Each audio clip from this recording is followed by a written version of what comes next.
World wars typically last around 3 years. We have to go through this. You're not going to seek reform until, as they say, the shit hits the fan. Who here is ready for war? Warfare is a very nasty, evil business. Unless you know exactly why you're fighting, don't go in, because it's very difficult to get out of a war once you've started it. It's always important to have clearly defined political objectives, and you need the means to achieve them. Israel and the United States launched Operation Lion's Roar. You had top military brass saying, this is a really bad idea. We are not ready for this. You know, all the math on the interceptors. There is no respite for Israel. It's been a pretty wild time. This is a very weird relationship between a patron and a client state, where the client state makes all the decisions and imposes them on the patron. We knew that there was going to be an Israeli action. We knew that that would precipitate an attack against American forces. And we knew that if we didn't preemptively go after them before they launched those attacks, we would suffer higher casualties. It's a case of the flea driving the dog. I believe Israel will not be a state within the next 10 years because it will be roundly defeated on the battlefield with its big daddy, because we'll go into Iran and that will be our Syracuse. That will be our end. The dangers of a broader war are very considerable.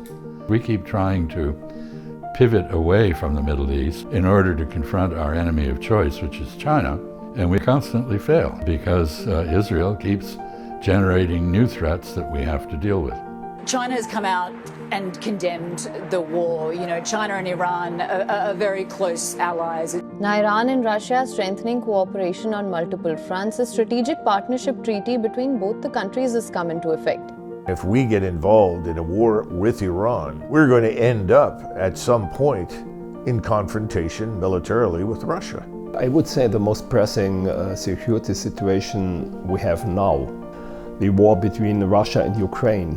We are currently in a global conflict. What's happening in China has repercussions of what's happening in the Middle East and what is happening on the border with Ukraine. Get ready for a war like our grandparents endured. A Labour minister, Britain's on a war footing. I mean, here's the head of NATO as well, Mark Rutte.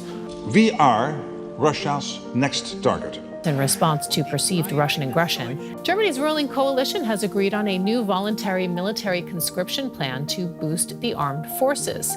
If not enough recruits volunteer to come forward, the plan would allow Parliament to bring in compulsory military service.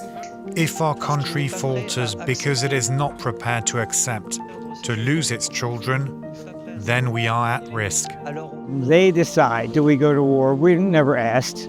The majority of Europeans don't want a war with Russians. Our elites, maybe. Painful trade-offs would be unavoidable, but absolutely necessary to protect our people. Вы создали, не вы лично, конечно, понимаете. Я думаю, что и те кто говорит о войне с Россией, тоже понимают. We have a war in Europe, which is in danger of spreading, in large measure because our allies in Western Europe have no peace proposal, no vision for peace whatsoever. There are many different nations right now, part of Russia as well. I think if you would have more like small nations, it's not a bad thing. Говорят о том, что Россию нужно поделить на десятки мелких государственных образований. After the Maidan coup in February 2014, Western press is spreading propaganda. I think this is very important as a scholar, not to rely on any government narrative, Russian or Ukrainian or Western government, but rely on evidence, which is what I do in my studies, and I did this with Maidan massacre. If they actually said, oh, okay, fine, Putin really does want peace, we're all going to live together, shake hands, kumbaya, then why do you need NATO? The Ukraine war is accelerating the decline of the West. The creation of an independent settlement and depository system within BRICS will make currency transactions faster, more efficient, and more secure. And now, when many political scientists are seriously talking about the fact that the Third World War is not only inevitable, but is already taking place in new forms. Britain and France have agreed to coordinate their nuclear arsenals for the first time. France just deployed 3 nuclear-capable Rafale fighter jets to Poland's eastern border. These aren't ordinary jets. They're from the Lafayette Squadron, one of only 2 French units trained to carry nuclear weapons. Notre dissuasion nucléaire nous protège. L'armée la plus puissante de l'Union européenne, c'est l'armée française. L'armée française, c'est aussi la dissuasion nucléaire, c'est l'armement nucléaire. Vous imaginez la France entrer en guerre contre une puissance nucléaire? Ça serait dramatique. They'd be insane to take on NATO because they would know that they would ultimately wind up in a nuclear war. Moscow telling Western leaders they're teetering on the brink of nuclear war. These politicians are really gamblers playing Russian roulette because they are fighting for their own political survival. Europe is going to collapse. You need an external enemy when you have nothing else to offer. Well, for the last 20 years, these same European leaders have told us that patriotism is a bad thing, haven't they?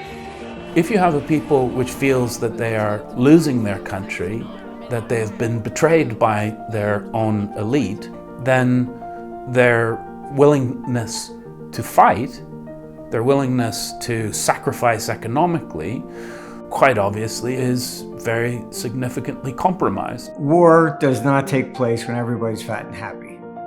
Turn the economy down, and that's when you get war. L'Occident s'est d'une certaine manière autodétruit. We have no idea who these people are. We give them weapons, we give them ammunition, we give them everything. What are we doing? Why are we involved? We had changed sides in the war on terrorism, where now we're for the bin Ladenites and against a secular dictator in Syria. You lost track of how many times we switched sides. Being an ambassador, you're very much an arms salesman between the arms companies, defense ministry, the intelligence services. This kind of system, it works for itself. It works, so it needs war, so it fabricates war, it creates war. The majority of the world is lining up against us, and we are reinforcing that lineup by what we're doing.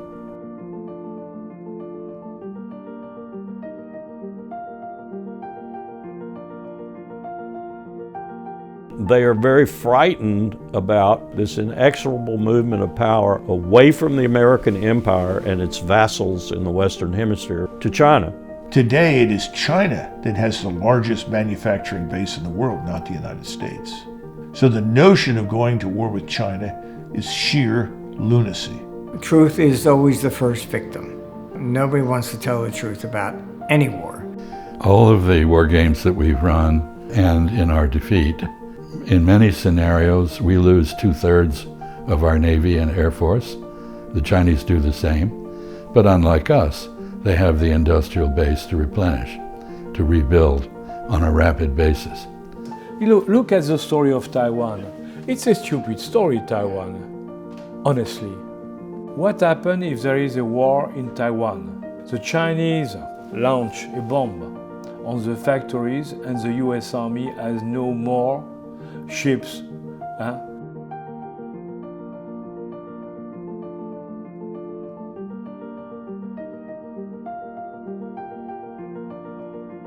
Talking of China, it has cut its holdings of US Treasury bonds to the lowest level since 2008. National debt. The vast majority of it is nothing but the accumulation of war debts. Period. There's no intention of ever paying off any debt. All of a sudden, European has to build up a defense when they run out of money. So the light at the end of the tunnel for me is hopefully a direct democracy, where we get to vote.